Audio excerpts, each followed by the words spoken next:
I just met with the Vice President of El Salvador. I'm grateful for the meeting. The President is out of the country at this time. So I appreciated the chance to talk to the Vice President about the case of Kilmar Abrego Garcia. I asked the Vice President if Abrego Garcia has not committed a crime, and the U.S. courts have found that he was illegally taken from the United States, and the government of El Salvador has no evidence that he was part of MS-13. Why is El Salvador continuing to hold him in CICOT? Entonces, si no hay pruebas contra el señor Abrego García de que entró ilegalmente a los Estados Unidos o que él sea miembro de la MS-13, porque en las cortes de los Estados Unidos no hay evidencia, entonces, ¿por qué es que lo liberan? And his answer was that the Trump administration is paying El Salvador, the government of El Salvador, to keep him at CICOT. Y su respuesta fue que el gobierno de El Salvador le está pagando. El gobierno de El Salvador está recibiendo un pago por mantener al señor Abrego García en El Salvador. And I pointed out that neither the government of El Salvador nor the Trump administration has presented evidence to support the claim that he's committed any kind of criminal acts. Entonces yo le dije que ni el gobierno de los Estados Unidos ni El Salvador ha presentado ninguna prueba de que el señor Abrego García ha cometido algún hecho ilegal. And so why not release Abrego Garcia today? Y entonces, ¿por qué no liberar al señor Abrego García hoy mismo? And he said what President Bukele said the other day at the White House, which that El Salvador can't smuggle Mr. Abrego Garcia into the United States.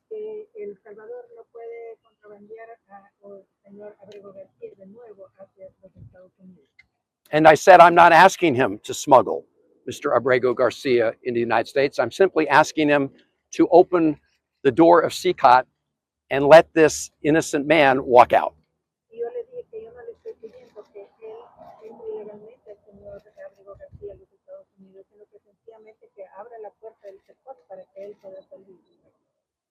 And I pointed out that the Attorney General of the United States, Pam Bondi, has said that the United States would send a plane to El Salvador to pick him up.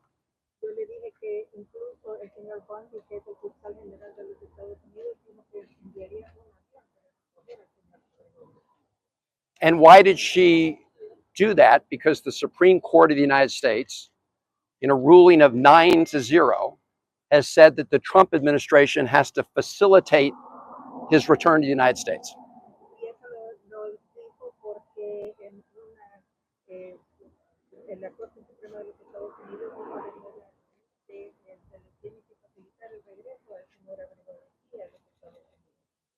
Now, there's no evidence that the Trump administration is complying with that order.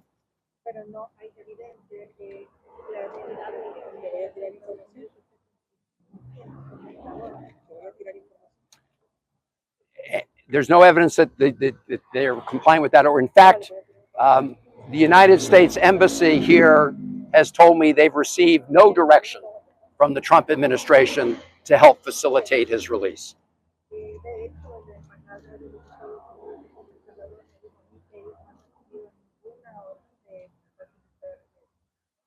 So the Trump administration is clearly in violation of American court orders.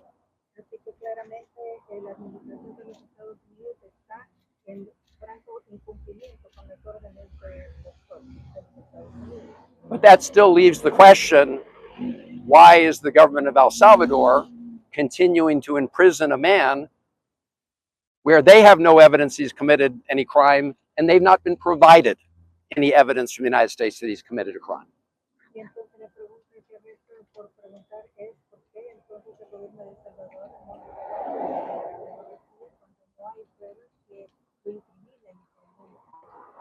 So they should just let him go. And They should let him go, and we will find a way to get him from San Salvador to Maryland, the state of Maryland. Deben de dejarlo ir y nosotros encontraremos una manera de hacerlo llegar desde El Salvador. Because I promised his wife Jennifer, Porque and yo le prometí a su esposa Jennifer, and his mother and his brother a su madre y a su hermano, and their family, y a because toda la familia, he has 3 children. porque él tiene 3 hijos. Some of them have severe disabilities. Algunos de ellos con algunos problemas. I promised them that I would do everything I could to get him out of CCOT.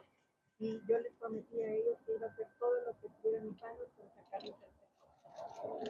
And I won't stop trying, and I can assure the president, the vice president, that I may be the first United States senator to visit El Salvador on this issue, but there will be more, and there will be more members of Congress coming.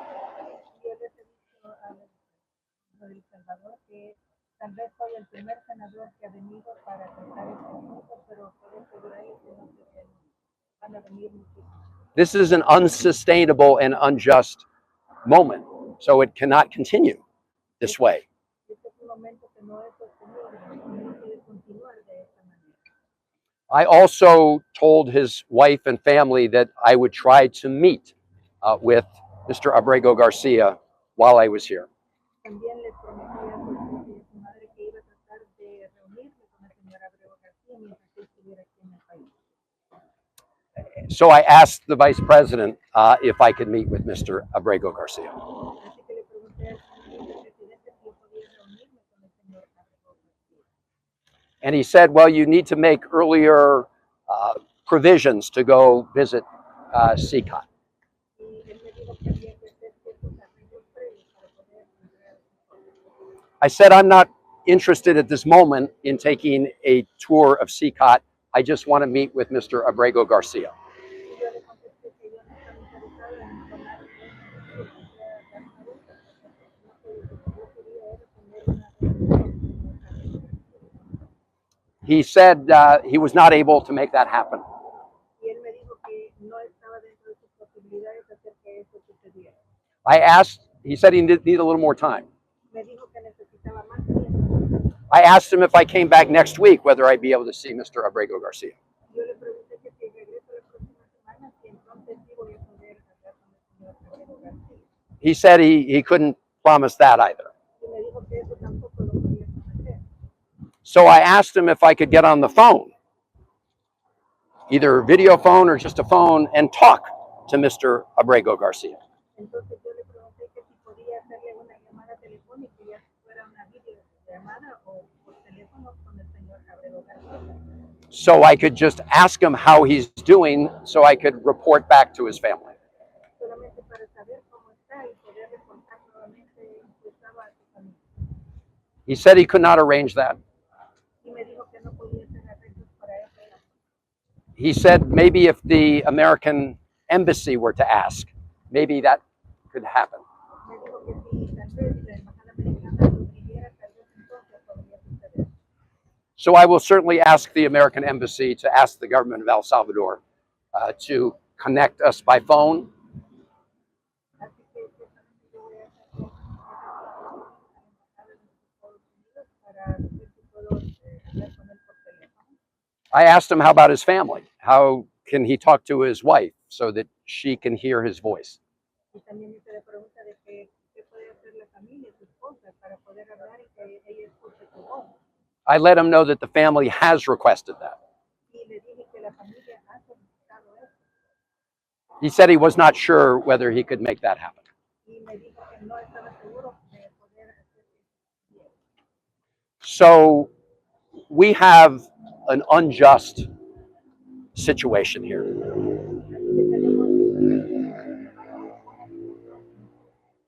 The Trump administration is lying about Abrego Garcia.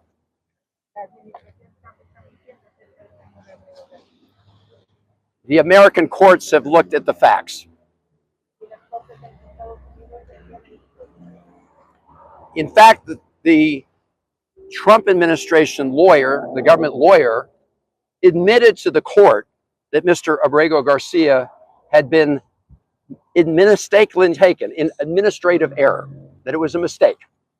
De hecho, el abogado mismo fue el que dijo que el señor Abrego García había sido llevado por error. But instead of fixing the problem and addressing that injustice, do you know what the Trump administration did? Pero en lugar de corregir esa injusticia, ¿saben ustedes lo que hizo la administración de Trump? They put that lawyer, who's a 15-year veteran of the Department of Justice, on administrative leave. Ellos prácticamente sacaron a ese abogado que ha tenido 15 años de trabajar and berated that lawyer who told the truth to the judge. President Trump campaigned on the promise to secure our homeland and deport violent alien criminals from our communities. That is why the American people overwhelmingly reelected him back to this office, and it's why the American people defeated the Democrat Party in devastating fashion. Today, we have officially learned Democrat officials still refuse to accept the will of the American people. Maryland Democrat Senator Eric Van Hollen rushed to Dulles Airport this morning to fly to El Salvador, potentially using taxpayer dollars, to demand the release of deported, illegal, alien MS-13 terrorists. The Democrats and the media in this room have continually and wrongly labeled Kilmar Abrego Garcia as a Maryland father. There is no Maryland father. Let me reiterate. Kilmar Abrego Garcia is an illegal alien, MS-13 gang member and foreign terrorist who was deported back to his home country. And when Kilmar Abrego Garcia was originally arrested, he was wearing a sweatshirt with rolls of money covering the ears, mouth, and eyes of presidents on various currency denominations. This is a known MS-13 gang symbol of hear no evil, speak no evil, see no evil. Abrego Garcia was also arrested with two other well-known members of the vicious MS-13 gang. And two separate judges found that Abrego Garcia was a member of MS-13, and that finding has never been disputed. And just this morning, it was revealed through Maryland court documents that Abrego Garcia's wife petitioned for an order of protection against him for 2 instances of domestic violence in May of 2021. And here is the order right here. The court ordered that the respondent committed the following acts of abuse. Once in May of 2021, assault in any degree. And on May 4th of 2021, he punched and scratched his wife, ripped off her shirt, and grabbed and bruised her. This is from a court in Maryland. So not only are Democrats rushing to defend an illegal criminal foreign terrorist gang member, but also an apparent woman beater. To set all of that aside, the basic fact that he was illegally inside our country and had a lawful deportation order made him subject to removal back to his home country of El Salvador. And if he ever ends up back in the United States, he would immediately be deported again. Nothing will change the fact that Abrego Garcia will never be a Maryland father. He will never live in the United States of America again. And the United States Supreme Court ruled unanimously that the President of the United States and the Secretary of State could not be compelled to forcibly retrieve this citizen of El Salvador who is currently locked up in a maximum security prison in his home country due to his MS-13 membership. To remind the media and the Democrat Party, MS-13 are among the most vicious and dangerous individuals in this world. They pose a direct threat to the United States, El Salvador, and any other country who maintains basic law and order. MS-13 rapes innocent girls and women, runs sex trafficking operations, murders for sport, and terrorizes law-abiding people. That's why El Salvador President Bukele made it clear this week that he will not be releasing this MS-13 gang member from his prison. But that is not enough. All of that is not enough to stop the Democrat Party from their lies. The number one issue they are focused on right now is bringing back this illegal alien terrorist to America. But where are the Democrats applauding the fact that southern border crossings just hit a historic low? Where are the Democrats supporting our brave men and women of law enforcement who are putting their lives on the line every single day to arrest the violent illegal alien invaders that the previous administration allowed into our country? And where are the Democrats when innocent Americans are victimized by illegal criminals that Joe Biden let in?